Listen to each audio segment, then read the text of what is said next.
पशुधन एक्सपो परळी वैजना।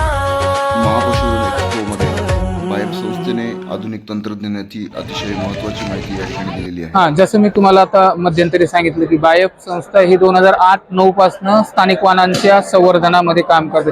तुम्ही राईमावशींचं नाव ऐकलंच असेल, बरोबर?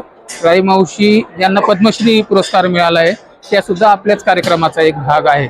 आता या ज्या ज्वाऱ्या किंवा तांदूळ मी आणू शकलो नाही, परंतु तांदळात एवढी मोठी जैवविविधता आहे महाराष्ट्रात, आणि त्यातल्या त्यात तुमचा कोकण विभाग जर पाहिला, विदर्भ जर पाहिला, तर तांदळाच्या प्रचंड। आता आपल्याकडचा जर भाग बघितला आपण की धाराशिवला पूर्वी ज्वारीचं कोठार म्हटलं जायचं। म्हणजे ज्वारीचं कोठार म्हणजे ज्वारीच्या इतक्या प्रचंड जाती होत्या, जवळ 50हून अधिक, परंतु आता किती राहिले आहेत? 5च राहिले आहेत। त्याच्यातले 2 पिवळ्या राहिले आहेत आणि 3 दगडीतले राहिले, म्हणजे काळ्या गोंडाची दगडी, लाल गोंडाची दगडी, पांढऱ्या गोंडाची दगडी आणि पिवळीतले 2 प्रकार, एवढंच फक्त आता आपल्याकडे उरलंय। आणि जे आपण गुरांना खाद्य खाऊ घालतो ते जूट उरलंय फक्त, बरोबर? परंतु महाराष्ट्रात जर पाहिलं तर ज्वारीच्या जवळजवळ 68 जाती पूर्वी आढळायच्या, आणि त्यातल्या आज आपल्याकडं 40 जाती आज आपण संवर्धित करतो। मग स्वतः करतोय का? तर नाही। तळागाळातले जे शेतकरी, ज्यांना खरंच वाटतंय मनापासून की मी हे सर्व स्थानिक वाहनांचं जतन केलं पाहिजे, संवर्धन केलं पाहिजे, तर त्यांच्या सोबत बायफचे जे कर्मचारी असतील, तज्ज्ञ जे असतील, मग या स्थानिक वाहनांचं संवर्धन, यांचं संरक्षण, जास्तीत जास्त क्षेत्रावर याची लागवड करणं, याचा पुनर्वापर कसा करता येईल, दैनंदिन खाण्यात काय आपण याचा वापर करू शकतो का, याची पापडं बनवू शकतो का, शेवाळ्या बनवू शकतो का, बरोबर? आणि याचा प्रचार प्रसार, कारण आज झालं काय की बरेच वाहन असे आहेत की जे आपण कधीच पाहिलेले नाही।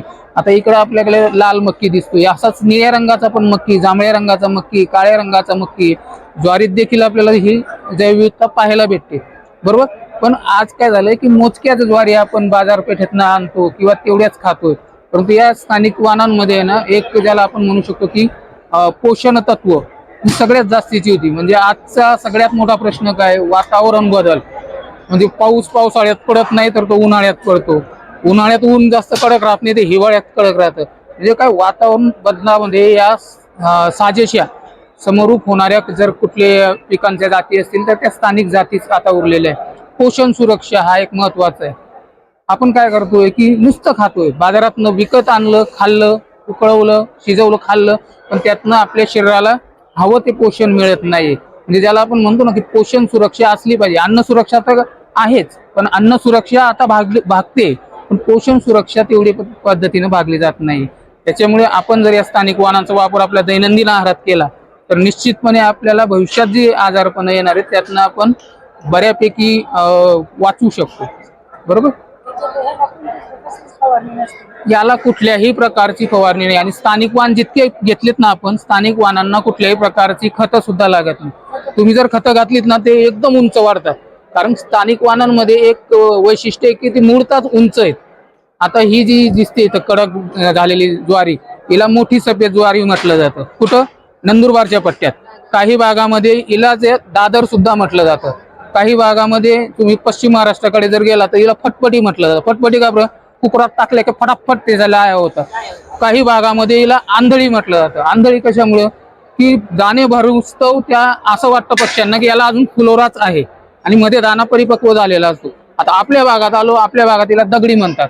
दगडी कशामुळे? की दगडासारखी टणक आहे। म्हणजे ज्वारी ही संपूर्ण महाराष्ट्राचं एक मुख्य खाद्य होतं।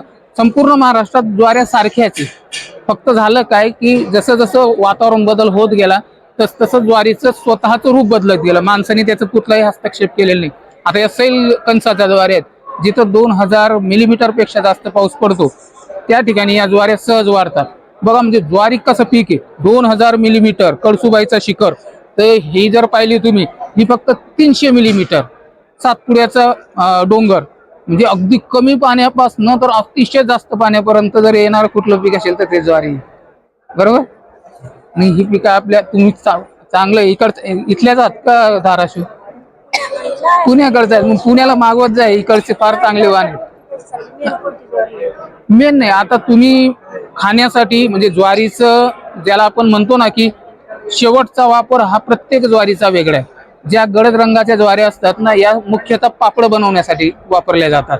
पापड का? कारण की चिकट असतात, चिकनी। आता बघा, चिकनी ताईंनी नाव सांगितलं, चिकनी का? चिकट असते ती, म्हणून जुन्या लोकांनी नाव काय ठेवलं? चिकनी। दगडी का? दगडासारखी असते म्हणून ती दगडी। हा,